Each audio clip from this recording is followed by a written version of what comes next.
Okay, so this is called station operation and setup. Just a bunch of stuff. Um, Mostly we'll talk about transceiver controls, speech processors, S meters, and uh, operating single sideband near band edge. So it would apply to A as well, or FM. Everybody's probably familiar with one of these.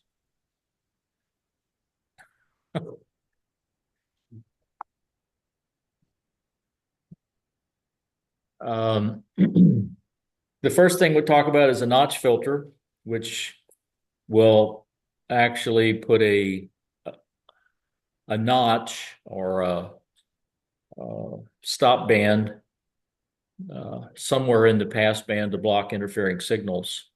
A lot of cases it has an automatic notch filter function where it will try to block it. In doing so, it can also eliminate, like in case of CW, the CW signal itself. Also, there's IF shift, which the 7300 does with the variable passband filter. So you can shift your IF passband, make it narrower, or shift it left or right. So if you got an interfering signal, you can kind of move to where you're blocking that signal if it's very close. Uh, There's a picture of what happens when the notch filter's there, and you can actually see here on the waterfall that you really blanked out that whole little, can't tell why, so what are we looking at? Kilohertz, so 400, 500 hertz.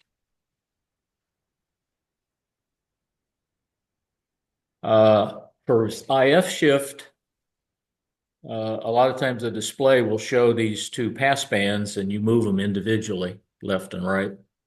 So the overlap is the resulting pass band.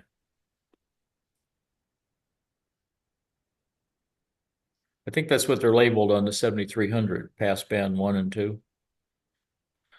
What's the purpose of the notch filter found on many HF transceivers?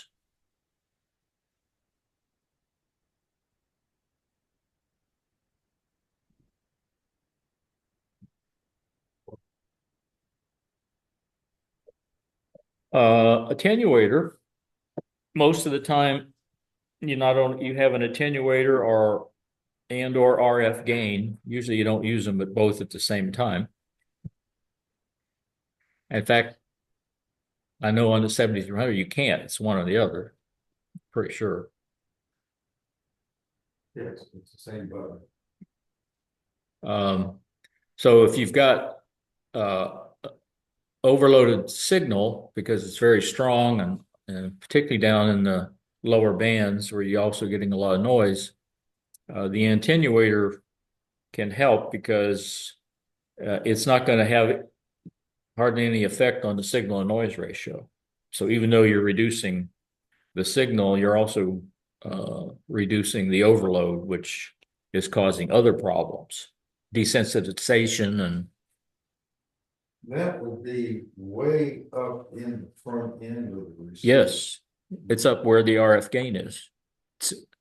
It's right after the uh, right after the antenna, probably after any pre-selector. If you've got bandpass filters or roofing filters, they're usually right up front, and your RF gain amplifier, be a low noise amplifier, would be at that point, as well as an attenuator. What's the purpose of using a receive attenuator?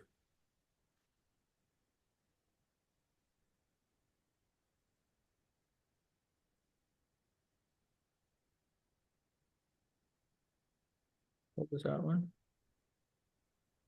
Oh, yeah. Uh, Noise blankers can be effective for impulse noise. Uh, a welder, car ignition, things like that, where it's producing spikes at usually known frequencies. You also have a noise reducer, which works differently. And I guess everybody makes them different. In a case like a 7300, I don't know what the algorithm is, but you have an adjustment from 0 to 10, which keeps reducing the signal also, but it does some DSP calculations to try to reduce the noise. It's some kind of a smart filter. I know on the SDR I'm building, I don't have the adjustment, but I have 4 different types of noise reduction: spectral and least mean square, and a couple others, and they all work different. The noise reducer, I can't say I've ever experienced this, but it can cause distortion of the incoming signal, I guess, depending on how much you crank it up. So how does a noise blanker work?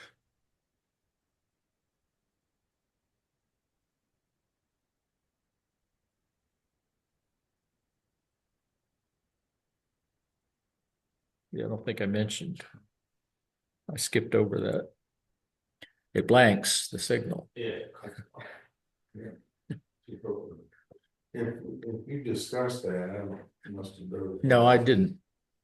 I was trying to go fast. It could be broad. Still allowed to get.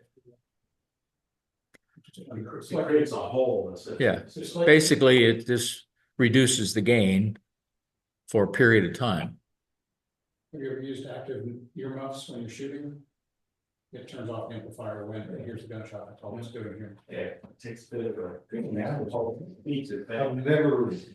I've had that on my receivers, but it's never done anything. Well, it's only effective if you've got some kind of impulse noise. Yeah.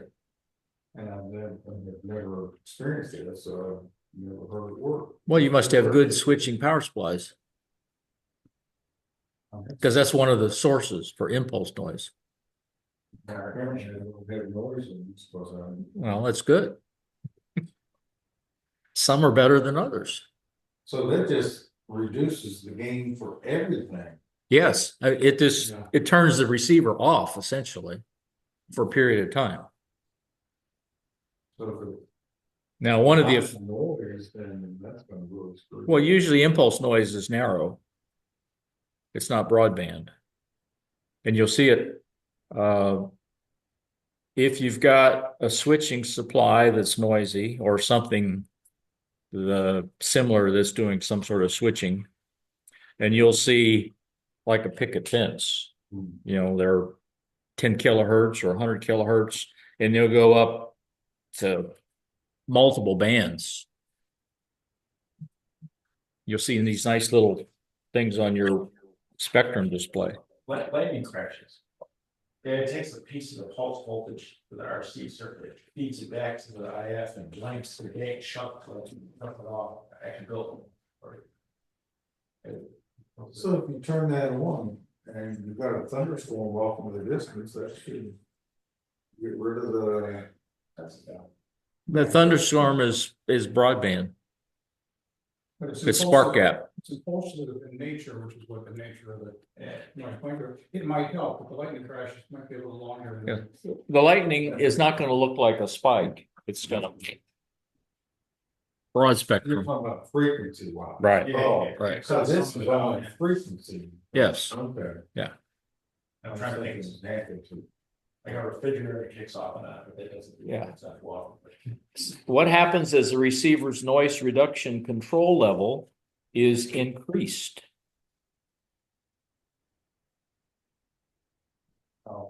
Alpha. We're increasing the reduction. You have to read that one. Huh? The question was, as you increase reduction, Increase or decrease?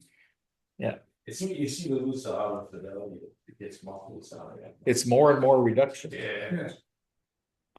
Yes. CW, a lot of cases, they will have a built-in keyer or CW generator where you don't have to manually control the length of your dots and dashes. It does it for you. So all you have to do is hit the dot key and it'll produce a perfect dot, or a dash key and it'll do a perfect dash. And if you hold it, it'll keep doing it. So it also does the spacing between the dots and dashes correctly. Not for a straight E. Correct. Iambic pentameter. For a paddle.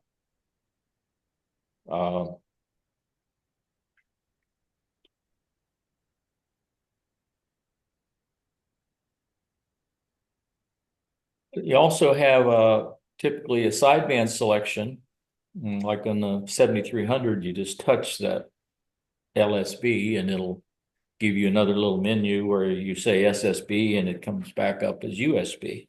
Where did that even come from? Huh? That's like a CD, frequency. No, that's the 7300.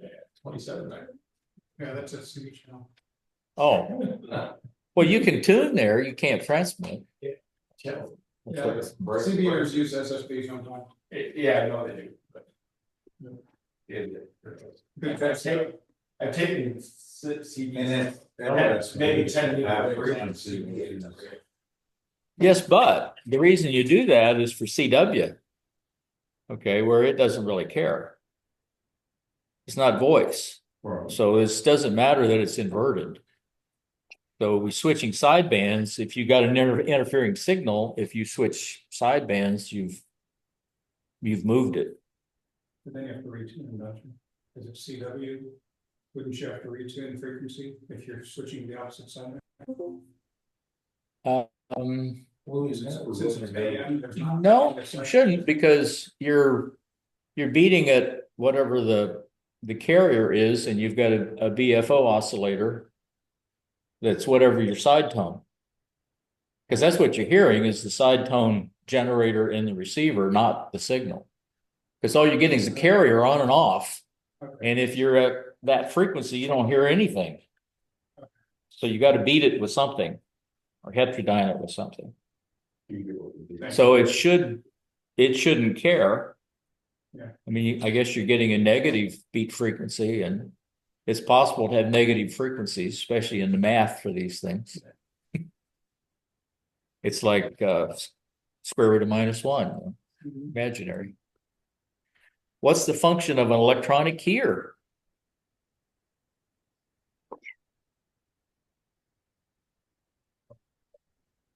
Bravo.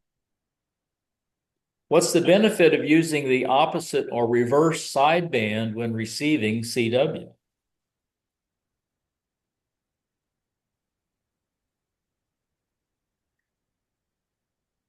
Charlie.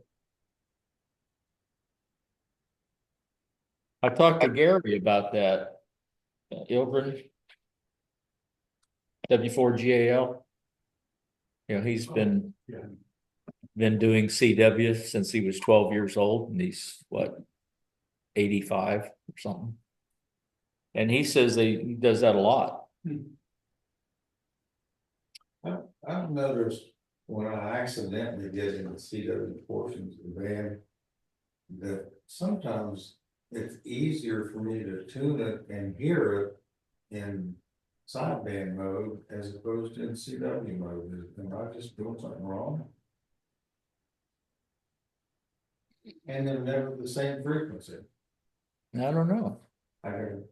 You never know what frequency you're receiving and well, you know what you're transmitting on, but you never know what frequency you're. Yeah, I've heard it in CB in SSB mode, although I'm not sure how it detects it, because you're using a product detector as opposed to an envelope detector.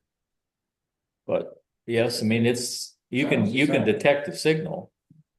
Usually it's narrow band. CW. But you couldn't transmit though, if you were in sideband mode. Right. Even if you wanted to, because it won't let you. You just have to carry. Well, yeah, you can't turn the carrier on and off in sideband mode. Well, not with the key. Well, Okay, split mode. You ever use split mode? Well, since a lot of these radios have a dual VFO, you can have it set up so that you transmit on one frequency and receive on another frequency. Or you can just monitor two frequencies. Well, actually 7300, you can't monitor both. You can do split. You can transmit on one, receive on the other, and switch them back and forth, which is the split button there. And then the AB button next to it allows you to swap them. You swap A and B. I've heard somebody operating that doing DX stuff. They'll just, that way they monitor them, receive, they don't have to worry about unkeying. I do that in FT8 and run split mode because it the program itself will automatically jump your transmit frequency 500 hertz. It always keeps you within like a kilohertz. So instead of having some, if you're up here at, you got a station at 3 kilohertz, that affects the signal to noise ratio because of that offset. So it minimizes the amount of offset and it actually shifts the transmit frequency. If you watch it, if you put it in that mode, and you can, in the setup, you can say fake it. It does the same thing. And it will, if you watch when when it's transmitting on FT8 or FT4, you'll actually see 500 kilohertz jumps in the transmit frequency, depending on where you're at in the band.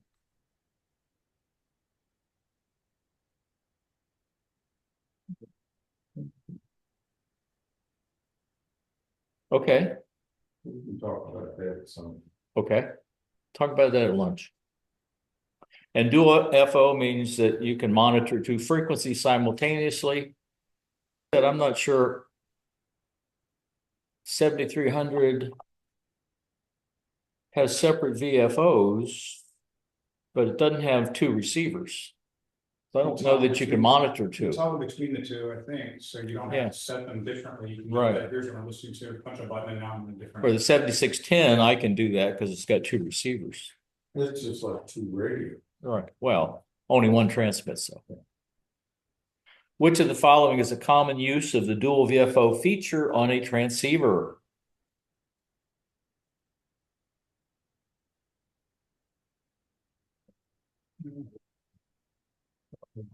Well, I like full duplex. Actually, it is kind of full duplex. Transmit, receive the same thing. Well, except for that TR switch. It's really hard on the front end of the receiver. Yeah. Unless you got more than one antenna input. Let's see, automatic level control tries to adjust the output power. And I guess one of the bigger problems in the digital modes, FT8 in particular, I guess PSK and some of those, you need to have have it adjusted so the ALC never comes on, because otherwise it's clipping the signal essentially. So you get a lot of distortion.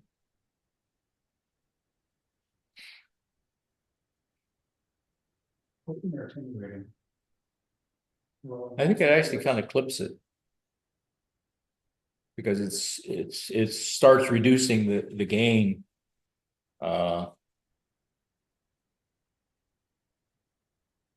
And I think that's the reason it generates some harmonics. Oh, this is just showing where the ALC meter might show up. Depends on your setting. Now for FT4 and 8, you don't want that. You don't want line anything. At all. Right. And that's why you have to go adjust your output on the computer and your mod level on the 7300 and might maybe even mic gain. Usually you can set that and leave it, but the mod level will affect it and the output from your computer controlling it. In fact, the normal process, at least in the WSJTX instructions for setup, is you set the slider for max 100%, and then you go twiddle those two adjustments so you can get maximum power and keep ALC off.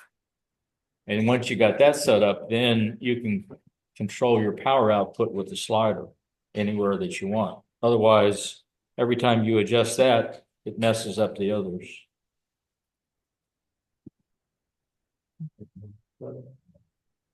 Could be, but if it works, it works. But Yeah. if you do it right, which is a little tedious, then you don't have to adjust anything once you got it set up, except for your power slider. If you want to do 50%, you can do 50%. Well, And you have your power on the 7300 at max too, 100 watts. yeah.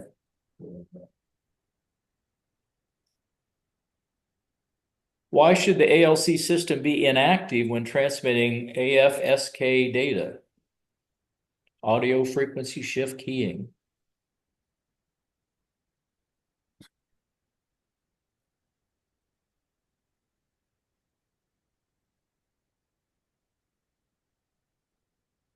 I don't see there. Help me. Oh, If you got a power amplifier, basically a hollow state one, you have a load control, which is really a variable capacitor that you adjust for maximum power output without exceeding the maximum plate input. And then you have I think the other one's usually called tune, which is another capacitor that you actually, when you adjust that one, then it dips the plate current. So you got to play the game between the two. If you got a solid state one, you just maybe punch a button for what band you're on. And some of the newer ones, you don't even have to do that. You just turn it on.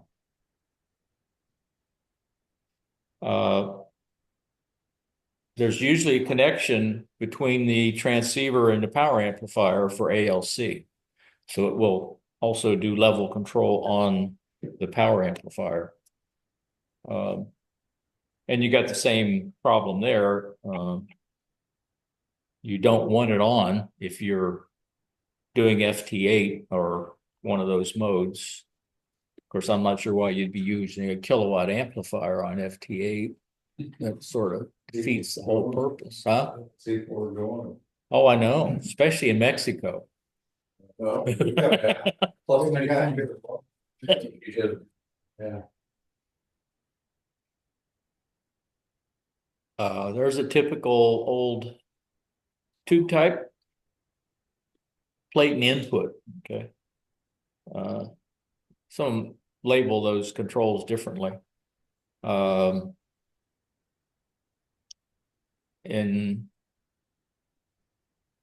actually, this doesn't have the variable inductor like I have. I have an old Dentron, and you got this middle switch that has a big tapped inductor. What's, oh, damn it. Let's see, guess what this one is.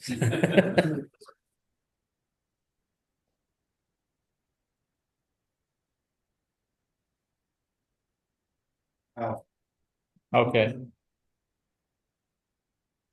What's the effect on plate current of the correct setting of a vacuum tube RF power amplifier's tune control?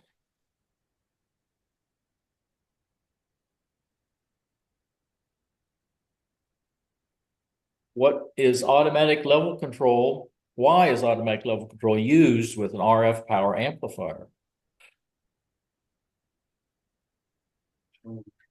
So,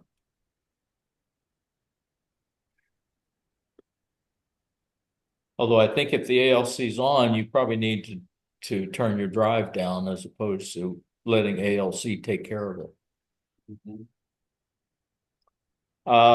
In transceivers, since it's a transmitter receiver sharing a common antenna, you have a transmit receive switch on the antenna. So that when you transmit, you're not sending the signal into the input of your receiver. But by default, you're normally in receive mode where the antenna is connected to the receiver, and when you transmit, it switches over and connects the transmitter to the antenna. There needs to be a delay in transmission to allow for that relay usually to switch over. In some cases, they might do it with high power pin diodes. Those get kind of expensive for, 100 watts or more. So in most of these radios, you're going to have an actual relay and you'll hear it switch.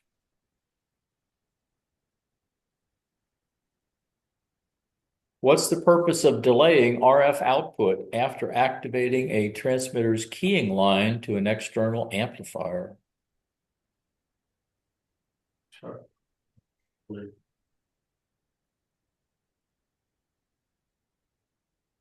The antenna tuner, yes. I have a question about that. Try to make it a little quick. You got a relay here, Mm-hmm. okay? Normally it gets down in the receiving mode. Right. But when you want to transmit, it goes up to and hooks the. And hooks the antenna to the transmitter. Right. So right up here, you've got enough power to transmit a signal clear around the world. Yeah. And you've got down here the input of a receiver that can receive fractions of a microvolt. Right.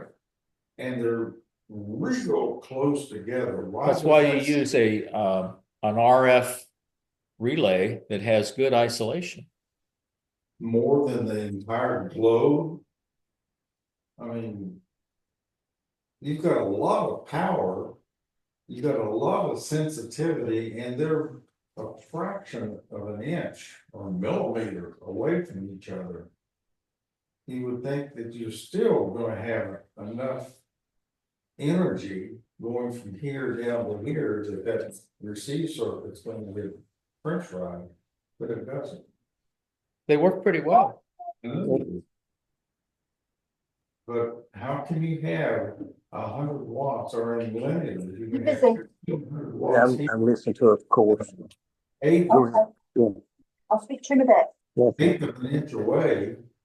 You've got this high sensitive, very sensitive receiver. Yeah, well, that's a good point because Does it also make You know, it short the receiver? on the transmitter side, you got plus 50 dBm, 100 watts. And your receiver might have a sensitivity of 100 minus 140 or 130. Well, that's a big spread. Yes, it is. Hey, Bob, most TR relays will short the receiver first and then connect the transmitter. Aha! Yeah. It's not just a simple No. double pole relay. Good to know. The Dow keys are famous for that. The what? Dow key brand TR switch is famous Oh, okay. for that feature. Okay. Okay, thanks. Well, we learned something. If we did. Been around since '57. Here's one of those antenna tuners. The kind where you have to actually adjust it. You can't get it. Huh? NFJ there again. Yeah. One similar to that. A lot of the newer ones are really automatic with a lot of relays. So you just push the tune button and here you go. Yeah, well, it's got a built-in one, yeah. But external ones like the LDGs do the same thing. They have this little row of LEDs showing you what the SWR is, or power level. What's the purpose of an antenna tuner? Well, it's to tune your antenna, right?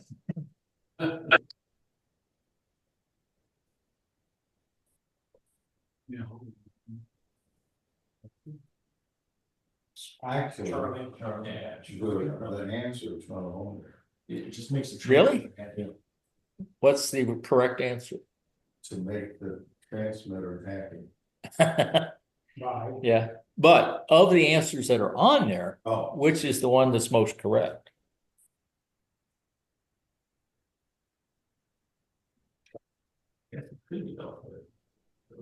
And making the transmitter happy is really for solid state.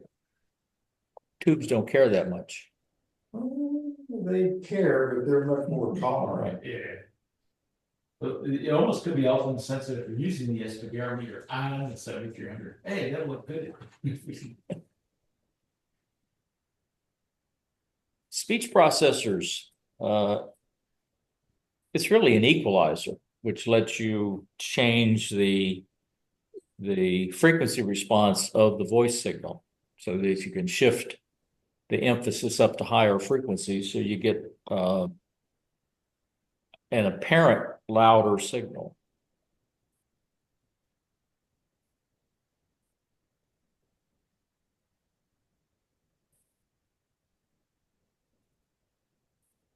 What is the purpose of a speech processor in a transceiver?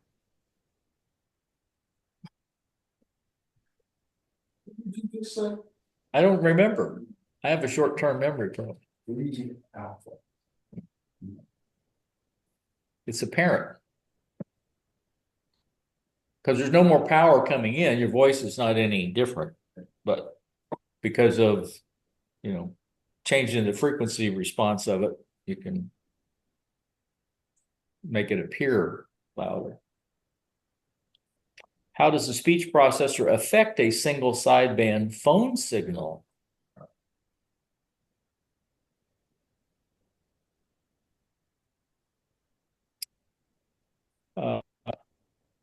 If you don't have it adjusted properly, obviously you're going to get distorted speech.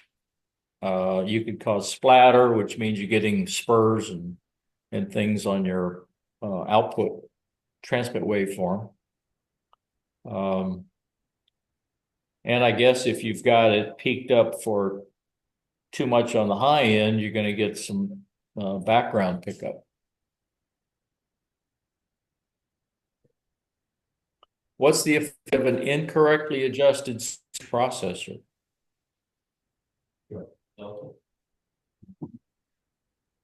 Have you ever adjusted the speech processor on the 7300? I haven't either. I don't know what controls you have. I think it's just like high and low frequency. I don't think it's just like a equalizer with. No, it's not that. I think it's an adjustment from 0 to 10 or 0 to 9 or something like that.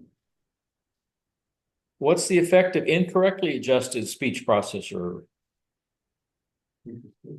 Yeah. Oh, sorry. Short-term memory again. When they say background pickup, is that just background noise on the microphone or? Yeah, You'll hear all yeah. breathing, I built one without amps and it had adjustment for how much the gain and the how much of the if you had it too high, like every single thing, you'll hear every noise, it's horrible. Yeah, you got. Same problem with hearing aids, depending on the program you got set, how much background noise you get. I work with broadcast audio and stuff, so I know what they do. I just was making sure the technology is referring back on audio. Yeah. Which is why they have those windscreens too, to help for the breath and. Yeah, a little fan. S meters, it's a display that almost all radios have, gives you a relative indication of the signal strength. In most cases, it's just the automatic gain control being displayed on a meter. So how much feedback you're getting from the gain control is what's usually driving the S meter. They're approximately 6 dB per S unit on the display, but they're not really calibrated on most radios. So, you can't actually use it to do a real precise measurement on signal strength. It's more of a relative indication. The last thing here. Say what? I'm looking at the last item, Okay, one S unit. it's a 6 dB increase. difference. Yeah. You would think it's 3, but it's 6, so it's 4 times. Until you get up to S9. And at S9, then you start getting plus 20, plus 40. Is that dB? So plus S9 plus 20 means 100 times stronger than S9. That's a pretty good signal. Yeah. But a lot of times you get noise, see an S3 or an S4. I never really gave S units very much credibility. Well, when you maybe tuning, it might help. Yeah. But someone says, you're 10 over S9. It's great, you got a nice antenna, and nice amp. Yeah. Preamp and all that stuff. Right. That's a good signal. Doesn't really have anything to do with how strong it is. It has to do with how good. But can you understand? Is it copyable? Well, everybody's 5'9", right? No. In a contest. In contests, everybody's fine. It's a waste of transmission. QRP is really good. Okay, there's a typical one. Going all the way up to plus 70. That'd be one hell of a signal. Oh, that one had EVs on the meter. Yeah, well, most of them do when you get above S9. No, so if it's on the 7300, it's so small you can't see it. I can't see it. PBM is a different scale. Relative to one. I usually keep mine in DBM one.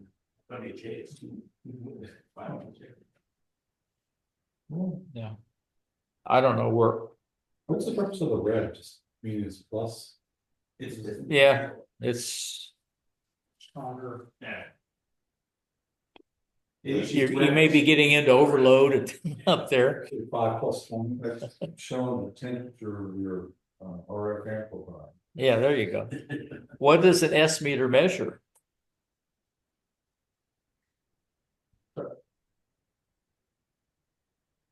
How much change in signal strength is typically represented by 1 S unit? How much must the power output of a transmitter be raised to change the S meter reading on a distant receiver from S8 to S9?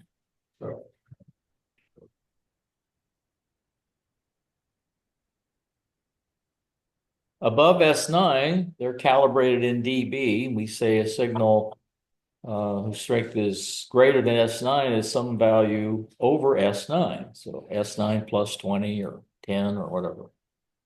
So 20 dB over S9 is 100 times stronger. So 30 dB would be 1,000 times, right?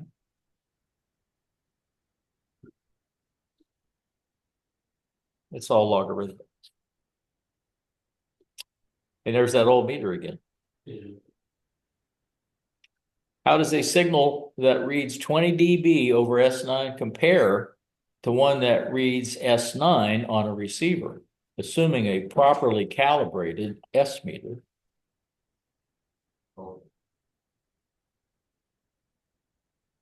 I think there's a procedure for calibrating the S meter on a 7300 in the service manual. I don't know that anybody ever does it. There's a signal generator. Yeah. Single sideband, upper and lower, there's approximately 3 kilohertz wide. So if you're operating lower sideband, it means that your signal is from wherever your virtual carrier is to 3 kilohertz below that signal. So if you're down at the bottom of the band, it means you need to be 3 kilohertz higher than the bottom edge of the band or segment, in case you're doing general versus extra. Where you can't, if you're general, you can't transmit in that, what? Is it 1.25 to 1.5, or I forgot. That's some of that memorization stuff that I can't ever remember either. When you transmit, you're only transmitting one of those sidebands, right? Right. For single sideband. Or single sideband, so. If you do an AM, then you got this problem on both sides. Right, but you don't know if that's transmitting with LSP or USB port, right? Well, yeah, for a single sideband, you have to be on the same one, otherwise your audio is reversed. If somebody's transmitting upper sideband and you're receiving lower sideband, you're not gonna understand it. I never press the sideband button. The radio will default to. Yeah, it automatically does it. Yeah. Which part of the band you're in, the Oh, radio. figured out the show. Right. Hey, this is this section or lower, you can go in like the Right. sideband button and toggle it. Right. So you actually have to shift the frequency, and you're gonna hear Donald Duck, because it's frequency inverted at that point. It'll switch at 10 megahertz, you're automatically gonna default to upper sideband. So why would it be reversed though? If my brain's broken. Just think Well- like, if your center carrier is right here, Yeah. So frequency, think of like your base frequency down closest to the center carrier. Yeah. And your treble is gonna be at your higher end, so if you're upper sideband, you're gonna hear bass on the left. Treble on the right, and if you shift that frequency down, you're gonna be inverted. You just mirror image it, Oh, so, it says it's plus or minus is yours. It's effectively, yeah. Right. Yeah, it's. I think it's like, it's all mirror. what would be the high frequency of your voice on lower sideband is the lower frequency of the sideband. Okay. So you can flip your radio and tune it and hear it, you can tune it up with the bandcats and see it on your waveform, but you're just, Yeah. that's all you get, because our human brain doesn't interpret that very well. That's why, and it's a long time ago, apparently, it was easier to do lower sideband at like 9 megahertz, what they used to use apparently. And it's kind of stuck. So the standard is they switch at 10 megahertz. Above 10, it's upper sideband. Okay. Below 10, it's lower, but it's not a law. Just a convention. Convention. Used to be, many years ago, in earlier days of analog radio, you could buy an external box that would do a frequency inversion of your voice. It was a voice sampler that literally was just inverting your frequency, so common people couldn't listen to it on a radio scanner. But you can also do the same thing and break the audio up into different bands and scramble them around, so that one frequency band, instead of just being mirror image, might be in a different arrangement. And to recover the audio, you had to do that inverse. So it's a way of encryption. Encrypting your voice. Basically, encryption in the audio realm, which You're not allowed to do on the handguns. Okay, so the bottom line of this is that you need to be 3 kilohertz below the upper sideband or the top of your segment if you're doing upper sideband, and 3 kilohertz above the lower segment if you're doing lower sideband. At least, in order to be safe, because you can't be sure that your frequency calibration on your radio is correct, even though it's set for 7.1 megahertz, it might be off. I have 10 megahertz time source, so I'm worried about that. But not everybody has your Right. GDO at 10 megahertz, right?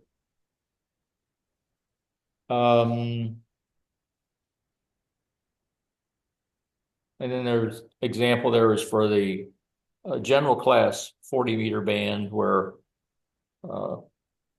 they've got to stay within those limits where an extra can go below that.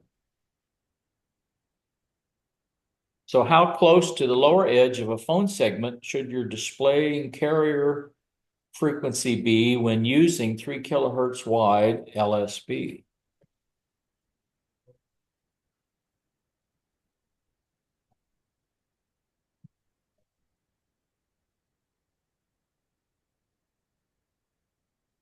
What frequency range is occupied by a 3 kilohertz LSB signal when the displayed carrier is set to 7.178 megahertz?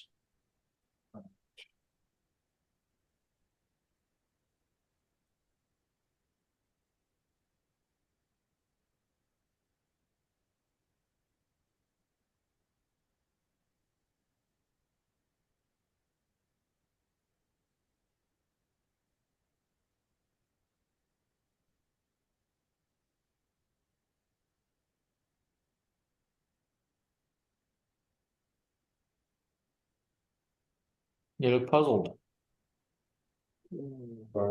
Calculexia for a second on the numbers. All right, Ed, Okay. simple math.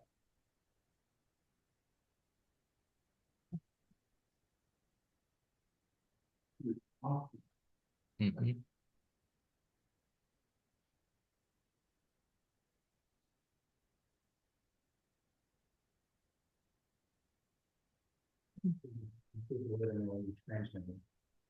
Because your radio can be tuned to 7.178, if you're not transmitting, nothing's occupied.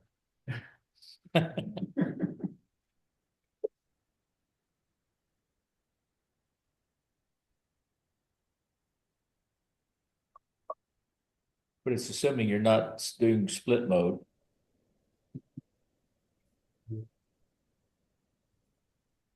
Gotta be Charlie.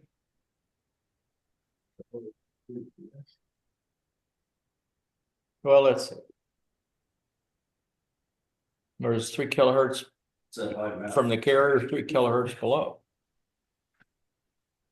It's lower sideband.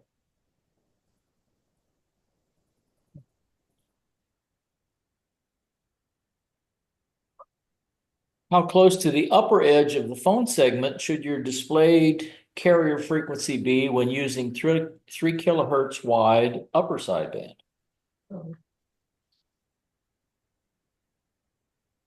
Bravo.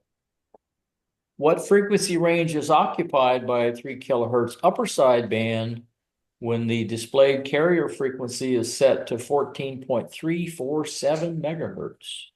Baker. Heard of Baker. Okay, so we talked about notch filters. Ooh, I didn't. White font there, that's interesting. Huh? The white font. Yeah. Yeah, I missed that one. When you move slides, sometimes the colors change. Attenuators to prevent overload, noise blankers, take care of impulse noise, not broadband noise. Noise reducers can, if you crank it in too much, you can distort the signal. So, it's a question of, do I have more noise or do I have a signal I can't understand? Keyers do automatic generation of your dots and dashes with perfect timing. So the operator is only responsible for getting the timing between letters correct. Sideband selection, you can switch sidebands in C to move the signal so that you can reduce an interfering signal. You can't do that in single sideband because you won't understand it if you're on the wrong. How do you do that on the 7300? You just punch the button Off button. where it'll say USB or LSB or CW or FM or whatever the other mode is. Every time you touch that, it brings up that little menu, Yeah. and then you pick the one you want. So if you do SSB, it'll toggle. If you were on LSB and you touch it and you do SSB, it'll come up U. But that's only good for reading, if you're, or you can't transmit CW if you're in sideband mode. Well, if you're doing CW, then when you press that button, you pick CW. Okay, but if you got noise and you're trying to pick. The other sideband to get rid of that noise, you have to go into CW mode. Right? Right. And if, I mean, into the sideband mode, to select, say, lower sideband. To receive that CW signal without the interfering noise. Just saying you have to toggle modes between transmit and receive. If you're trying to get rid of noise by using alternate. It's on, if changing the sideband, using the sideband selection to reduce interference on CW. On receive, on Yes. receive. Is only good for receive. Yeah. Yeah, But when you're using that mode, you can't key it. you can't communicate with somebody. That's a good question. Okay. I get one.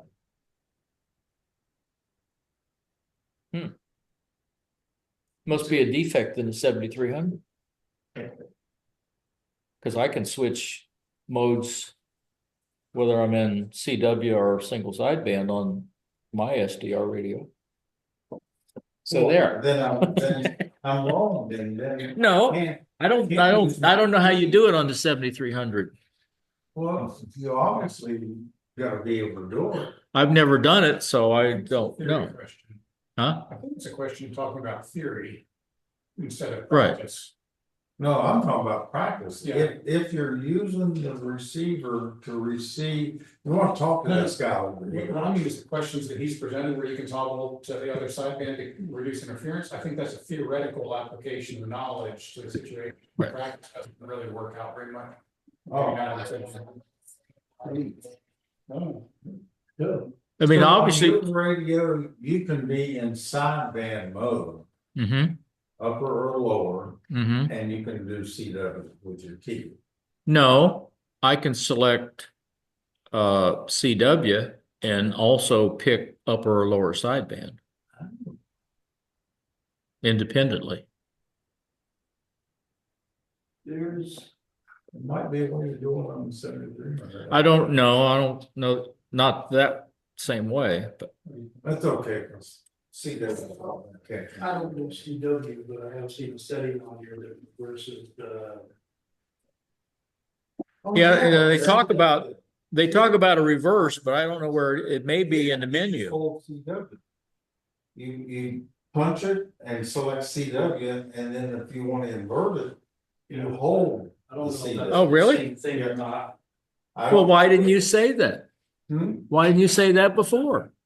Well, he just reminded me that you can do that. I never knew what good that was, Oh, well, now you know. We learned two things today. but nobody used CW, so I'm here. Oh, wow. Okay, Moving on. all right. So we talked about split mode, dual VFOs, the sideband selection we talked about a lot. ALC, you've got to adjust it properly. You don't want it on at all for digital modes. I assume that applies to RTTY. Yeah. Antenna tuners, tune your antenna, right? Power amplifiers, you adjust the load control and the tune control for optimize the keep plate current less than the max and maximum output, which is usually you got to watch grid current.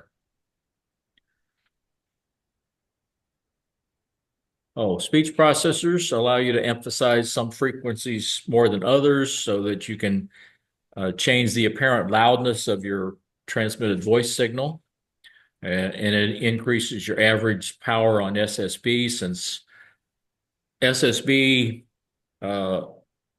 output is a function of the area under the curve of your modulated waveform. S meters display relative signal strength, 6 dB per S unit, and then they go logarithmically past S9. Single sideband are 3 kilohertz wide for upper and lower, so you need to stay above the lower end and below the upper end.